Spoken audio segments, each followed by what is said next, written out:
بسم اللہ الرحمن الرحیم۔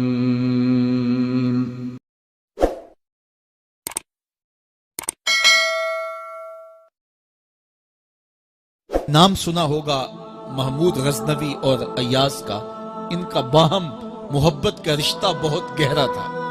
ایاز ٹوٹ کے چاہتا تھا بادشاہ کو، اب دیگر مصاحبین حسد کرتے تھے، بغض رکھتے تھے، وہ کہتے تھے یہ کوئی کیا اس میں کرشمہ اور کمال ہے کہ بادشاہ اس کو اتنا ہی چاہتا ہے۔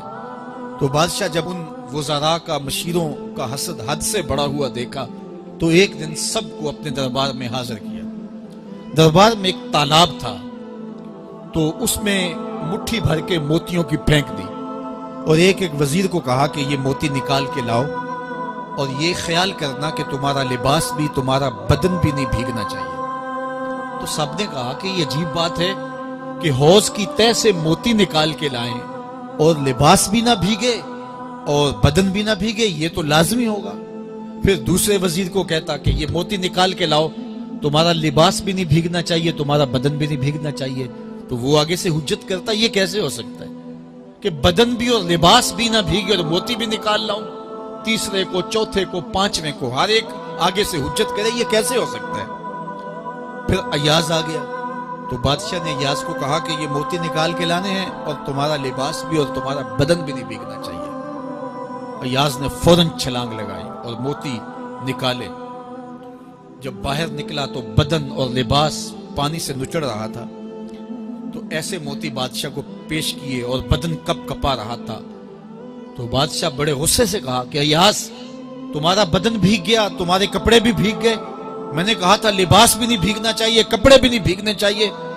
تو ایاز بڑی لجاجت سے عرض کرنے لگا، بادشاہ سلامت، آپ کے دو حکم تھے، ایک یہ کہ موتی نکال کے لانے ہیں، دوسرا حکم یہ تھا کہ لباس اور کپڑے بھیگنے نہیں چاہیے۔ تو ایک حکم میں نے پورا کر دیا ہے، دوسرے کی معافی چاہتا ہوں۔ تو صاحب، اللہ نے حضرت انسان کے سینے میں جذبات کا ایک جہاں آباد کیا ہے، شیطان کو بھی انسان کے پیچھے لگا دیا، اس کی آزمائش کے لیے، اس کے امتحان کے لیے۔ نفس بھی اس کے اندر موجود ہے، اور دوسری جانب اس کو گناہوں سے منع بھی کیا اور نیکی کی تلقین بھی کی۔ اب کتنی مشکل زندگی ہے حضرت انسان کی، آئی جان شکنجے اندر جویں ویلنے دے وچ گنا، کتنی مشکل زندگی ہے۔ خواہشیں ہیں کہ آوارہ ہیں، آرزویں ہیں کہ بے قابو ہیں، اور دوسری جانب اللہ کا حکم ہے۔ اب کیا کرے؟ تو گناہ کرنے کے بعد پھر اللہ کے حضور توبہ کر لے، جو ممرزد ہو جائے تو اس پر اکڑے نہ اور اس پہ مصر نہ رہے، اس پہ اصرار نہ کرے، بلکہ فوراً اللہ کے حضور توبہ کرے۔ گناہ کرنے کے بعد بندہ جب توبہ کرتا ہے، التائب من الذنب کمن لا ذنب لہ، تو وہ ایسے ہوتا ہے جس طرح اس نے گناہ کیا ہوا ہی نہیں۔ بندہ 100 بار گناہ کر کے توبہ کرے، اللہ 100 بار معاف فرما دے۔ وہ کریم ہے، 70 ماؤں سے زیادہ پیار کرتا ہے۔ تو بندے اس کی دہلیز پہ جب توبہ کرتے ہیں، رجوع کرتے ہیں اور اس سے معافی مانگتے ہیں، تو وہ یہ نہیں دیکھتا کہ یہ گناہ گار کتنا بڑا ہے، وہ یہ دیکھتا ہے کہ یہ میری دہلیز پہ آیا ہے، اور اس کے ما قبل کے سارے گناہ معاف بھی کرتا ہے، بلکہ گناہوں کو بدل کے نیکیوں میں بھی تبدیل کر دیتا ہے۔ آئیے اب قرآن مجید میں ان لوگوں کی کہانی بھی پڑھیے جو اپنی زندگی کو اپنے مالک کے نام لگا چکے ہیں، اور ان سے اگر کوئی معاملہ سرزد ہو جاتا ہے تو وہ کس قدر اللہ سے ڈرتے ہیں۔ والذین یؤتون ما آتوا وقلوبهم وجلہ انہم الی ربہم راجعون۔ فرمایا کہ وہ لوگ جب ان سے کوئی خطا سرزد ہو جاتی ہے، کوئی گناہ ہو جاتا ہے، تو ان کے دل لرز جاتے ہیں، خوف خدا سے وہ کانپنے لگ جاتے ہیں۔ انہم الی ربہم راجعون، تو وہ اپنے رب کی طرف رجوع کرنے والے ہوتے ہیں۔ اگر ان سے کبھی کوئی گناہ سرزد ہو جائے، ان سے کوئی غلطی سرزد ہو جائے، تو پھر اس پہ ضد نہیں کرتے، اس پر مصر نہیں ہو جاتے، اس پر حجتیں اور دلیلیں نہیں لاتے، بلکہ وہ کیا کرتے ہیں؟ فوراً اللہ کے حضور رجوع کرتے ہیں اور معافی مانگتے ہیں۔ اور اللہ کو یہ بہت پسند ہے کہ کوئی مجھ سے معافی مانگے، اور اللہ انہیں معاف کر دیتا ہے۔ اللہ اکبر۔ حضرت عبداللہ ابن مسعود رضی اللہ تعالیٰ عنہ فرماتے ہیں کہ مومن کی یہ شان ہے کہ جب وہ گناہ کر بیٹھے تو وہ یوں محسوس کرتا ہے جس طرح پہاڑ تلے آ گیا۔ یہ اس کی کیفیت ہے کہ گناہ کرنے کے بعد، نافرمانی کرنے کے بعد اس کا دل لرز اٹھتا ہے۔ وَقُلُوبُهُمْ وَجِلَةٌ، تو حضرت عبداللہ ابن مسعود فرماتے ہیں یوں محسوس کرتے ہیں جس طرح پہاڑ تلے آ گیا ہے اور پہاڑ ابھی گر جائے گا اور انہیں کچل دے گا۔ تو وہ جلدی جلدی تلافی کرتے ہیں، توبہ کرتے ہیں، رجوع اللہ کرتے ہیں تاکہ ہمارا گناہ معاف ہو جائے۔ اور منافق کی مثال بھی بیان کی گئی، جب وہ گناہ کرتا ہے تو یوں محسوس کرتا ہے جیسے بدن پہ مکھی بیٹھی تھی، ہلکے اشارے سے اڑا دی۔ سویر سے لے کر شام تک کتنی بار ہم اپنے بدن پہ بیٹھی مکھیاں اڑا دیتے ہیں اور ہمیں شام کو یاد بھی نہیں ہوتا کہ یہ عمل ہم نے کتنی بار کیا ہے۔ میں اور آپ اپنے اندر اتر کر کے دیکھ سکتے ہیں ہماری کیفیت باطن کیا ہے۔ نمازیں چھوڑی، جھوٹ بولا، غیبت کی، چغلی کی، کسی کا دل دکھایا، کسی کو تکلیف دی، گالی گلوچ کیا، سب و شتم کیا، سویر سے شام تک کیا کیا گناہ کیے۔ کبھی خیال بھٹکے، کبھی سوچیں آوارہ ہوئیں، کبھی نگاہوں نے بدکاریاں کی، کبھی زبان نے جرم کیے، اور شام کو ہمیں یاد بھی نہیں ہوتا کہ آج ہم نے کیا کیا جرائم کیے، آج ہم نے کیا کیا گناہ کیے۔ اگر ہماری یہ کیفیت ہے تو یہ عملی نفاق ہے کہ بدن پہ مکھی بیٹھی اور اڑا دی۔ اور اگر ہماری کیفیت یہ ہے کہ گناہ کے بعد یہ محسوس ہوتا ہے کہ ہم پہاڑ تلے آ گئے اور اللہ کی ناراضگی ہم نے مول لے لی اور جلدی جلدی توبہ کر کے رجوع کرنے کی جانب بڑھتے ہیں، تو پھر مبارک ہو۔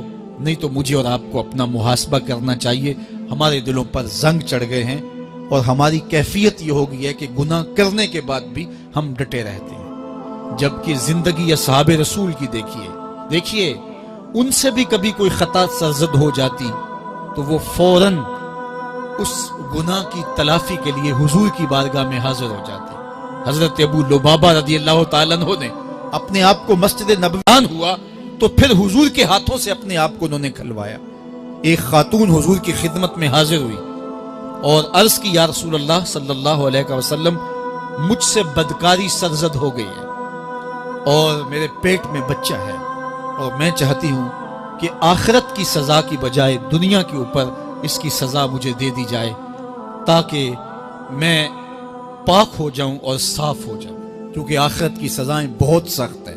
اللہ کے محبوب علیہ السلام نے جبریل امین سے ایک دن پوچھا تھا مجھے جہنم کے عذابوں کا ذکر سناؤ، تو عرض کی یا رسول اللہ صلی اللہ علیہ وسلم، سب سے ہلکا عذاب، اخف العذاب، ہلکا ترین عذاب یہ ہے کہ جہنمی کے پاؤں میں آگ کے جوتے رکھے جائیں گے، باقی اس کے پورے بدن پہ آگ نہیں ہوگی، صرف آگ کے جوتے اس کو پہنائے جائیں گے، لیکن اس کی حدت، گرمی اور شدت اتنی ہوگی، یغلی منہما دماغہ، اس کی شدت سے اس کا دماغ پگھل کر ناک اور کانوں کے ذریعے سے باہر آنا شروع ہو جائے گا۔ یہ سب سے ہلکے عذاب کی کیفیت ہے، اور جو عذاب سخت ہیں الیاذ باللہ، اللہ تعالیٰ قرآن مجید میں فرماتا ہے ثم لا يموت فیہا ولا یحیا، اس بڑے عذاب کا ذکر کیا جو جہنمیوں کو دیا جائے گا، فرمایا اس عذاب کی کیفیت یہ ہوگی بندہ نہ جیے گا نہ مرے گا۔ جیے گا اس لیے نہیں کہ آگے اور پیچھے، دائیں اور بائیں آگ ہی آگ ہوگی، تو اس آگ میں جینا کو جینا تو نہیں ہوگا، اور مرے گا اس لیے نہیں کہ موت کو موت آ چکے ہو۔ جنت میں جنتیوں کو ایک ہی ڈر اور خدشہ ہوگا کہیں موت نہ آ جائے، اور جہنمیوں کو ایک ہی امید ہوگی کہیں موت آ جائے اور جان چھوٹ جائے۔ اللہ تعالیٰ مینڈے کی شکل میں موت کو لائے گا اور موت کو ذبح کیا جائے گا۔ جنتی جنت سے اور جہنمی جہنم سے دیکھ رہے ہوں گے، جب موت کو ذبح کر دیا جائے گا اب موت نہیں ہے، تو جنتی اتنے خوش ہو جائیں گے کہ اگر موت کو موت نہ آئی ہوتی تو یہ خوشی سے مر جاتے، اور جہنمی اتنے مایوس، دکھی اور پریشان ہوں گے کہ اگر موت کو موت نہ آئی ہوتی تو یہ صدمے سے مر جاتے، تو وہ کانوں کے راستے سے باہر آ جائے۔ تو اس نے عرض کی یا رسول اللہ صلی اللہ علیہ وسلم، میرے اوپر حد جاری کر دیجئے، اور اس نے کہا کہ میرے پیٹ میں جو ہے وہ بچہ ہے۔ اللہ کے محبوب علیہ السلام نے فرمایا جاؤ جب بچہ پیدا ہو تو پھر آنا۔ وہ چلی گئی، تو جب بچہ پیدا ہوا تو گود میں اٹھائے پھر حضور کی خدمت میں حاضر ہوئے اور عرض کی یا رسول اللہ یہ ہے بچہ جو میں نے گناہ کیا تھا، بدکاری کی تھی، آج یہ اس کی نشانی ہے۔ تو اللہ کے محبوب علیہ السلام نے فرمایا کہ اسے لے جاؤ اور اسے دودھ پلاؤ، اور جب یہ کچھ کھانے پینے لگ جائے گا تو پھر آنا۔ تو تھوڑی دیر کے بعد، کچھ دنوں کے بعد وہ دوبارہ حاضر ہوئی اور اس نے اس بچے کے ہاتھ میں روٹی کا ٹکڑا دیا ہوا تھا اور عرض کی یا رسول اللہ دیکھ لیجئے اب یہ روٹی کھانے لگ گیا ہے۔ اللہ اکبر۔ تو اللہ کے محبوب نے فرمایا انہیں لے جاؤ اور جا کے انہیں سنسار کر دو۔ اس کی یہ حد بنتی تھی، اس کو سنسار کیا اور اس نے خود یہ سزا اپنے لیے قبول کی۔ مائز ابن مالک اسلمی عرض کی یا رسول اللہ طہرنی، مجھے پاک کر دیجئے۔ میرے حضور نے فرمایا جاؤ اللہ سے معافی مانگو۔ وہ گئے اور معافی مانگی، بے چینی اتنی تھی، پھر آ گئے اور عرض کی طہرنی یا رسول اللہ، حضور مجھے پاک کر دیجئے۔ فرمایا جاؤ اللہ سے معافی مانگو۔ وہ گئے، معافی مانگی، پھر پلٹ آئے، تیسری مرتبہ، چوتھی مرتبہ۔ آقا کریم نے فرمایا فیما اطہرک، تمہیں کہا اللہ سے معافی مانگو، کریم ہے معاف کر دے گا، تم پھر پلٹ آتے ہو، تمہیں کس جرم سے پاک کروں؟ قال من الزنا، عرض کی مجھ سے بدکاری ہو گئی ہے اور میں چاہتا ہوں کہ دنیا پر فارغ ہو جاؤں۔ حضور نے فرمایا کہ اس کا توازن عقلی تو ٹھیک ہے، عرض کی حضور صحیح الحواس ہے۔ کہا کہ یہ نشے میں تو نہیں کہہ رہا، کسی نے اٹھ کے منہ سونگا، کہا حضور ایسی بات بھی نہیں ہے۔ فرمایا تم سوچ لو کیا کہہ رہے ہو؟ کہا حضور جو میں کہہ رہا ہوں وہ سچ کہہ رہا ہوں، مجھ سے گناہ سرزد ہو گیا اور میں چاہتا ہوں کہ دنیا پر ہی فارغ ہو جاؤں۔ اللہ کے محبوب علیہ السلام نے فرمایا کہ انہیں سنسار کر دو۔ مائز ابن مالک اسلمی کو سنسار کر دیا گیا۔ جب ان کا جنازہ اٹھا تو حضور بھی جنازے کے جلوس میں تھے۔ کسی کی زبان سے نکلا لو مائز نے گناہ کیا تھا، بس یہ بات سننے کی دیر تھی، اللہ کے محبوب کے چہرے پہ جلال آ گیا۔ فرمایا خبردار اگر کسی نے میرے مائز پہ بات کی، میرے مائز نے ایسی سچی توبہ کی ہے اگر روئے زمین کے تمام مسلمانوں میں بانٹ دی جائے لکفاہم، سب کی مغفرت ہو جائے، کہ انہوں نے اپنے آپ کو خود پیش کیا ہے۔ اب مائز ابن مالک کا جنازہ اللہ کے رسول نے خود پڑھایا، بلکہ مسلم کتاب الحدود میں ہے کہ ان کے جنازے کے دوسرے دن یا تیسرے دن حضور ان کے ہاں تشریف لے گئے، اور جب آقا گئے وہم جلوسن، تو لوگ وہاں بیٹھے ہوئے تھے، تو یقین کیجئے کہ یہ وہ لوگ تھے کہ جن سے کبھی کوئی گناہ سرزد ہو جاتا تو وہ جلد توبہ کرتے، اور اس کی بڑی سے بڑی حد اور سزا بھی ہوتی تو وہ بھی کاٹنے کے لیے تیار ہو جاتے۔ میں اور آپ دیکھیں کہ ہماری زندگی میں اگر گناہ ہیں اور ہمیں سچی توبہ کی توفیق بھی نصیب نہیں ہے تو پھر ہم سوچ لیں کہ ہم کہاں کھڑے ہیں۔ دیکھیے اللہ دلوں کے بھید جانتا ہے۔ سچی توبہ یہ ہے کہ جو کیے پر ندامت ہو اور آئندہ نہ کرنے کا عزم مصمم ہو، پکا ارادہ ہو کہ یہ گناہ زندگی میں دوبارہ نہیں کروں گا۔ الگ بات ہے کہ پھر دوبارہ اس سے سرزد ہو جائے، لیکن جب وہ توبہ کر رہا ہو تو اس وقت اس کا پختہ عزم ہو اور اس کے دل کے کسی گوشے میں نہ ہو کہ چلو میں توبہ کر لیتا ہوں اور پھر ہو گیا تو پھر کر لوں گا۔ پکا عزم ہو کہ دوبارہ یہ گناہ نہیں کروں گا۔ اور اگر زبان سے توبہ توبہ کر رہا ہو اور دل میں ہو کہ ٹھیک ہے یہ تو صبح بھی مجھ سے عمل بد سرزد ہونا ہے، تو اللہ تعالیٰ سے یہ مذاق کرنے والی بات ہے، اور اللہ تعالیٰ سے جو مذاق کرتا ہے وہ کہاں کھڑا ہے وہ خود سوچ لے۔ وہ کیا کسی نے کہا تھا کہ توبہ کی، پھر توبہ کی، پھر توبہ کر کے توڑ دی، میری اس توبہ پہ توبہ توبہ توبہ کر اٹھی۔ تو ایسی توبہ نہیں ہے کہ جو رسماً کسی مجلس میں چلے گئے، کسی اجتماع میں چلے گئے تو سب لوگوں نے توبہ توبہ کی تو وہ بھی توبہ توبہ کرتا رہا، لیکن اس کا عزم مصمم پختہ ارادہ نہیں تھا گناہوں کو چھوڑنے کا، تو یہ توبہ نہیں، یہ مذاق ہے۔ اس لیے اللہ کے حضور سچی توبہ یہ ہے کہ ما قبل کے گناہوں سے ندامت پیدا ہو جائے اور سچے دل سے ارادہ کیا جائے، پختہ عزم کیا جائے کہ دوبارہ میں یہ گناہ نہیں کروں گا۔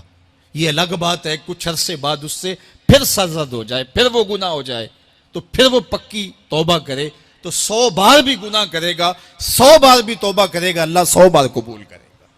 لیکن اندت توبہ اس کا عزم مصمم ہونا چاہیے، اس کا عزم پختہ ہونا چاہیے. محض لفظوں سے توبہ توبہ پکارنا اور دل توبہ نہ کر رہا ہو اور دل عزم مصمم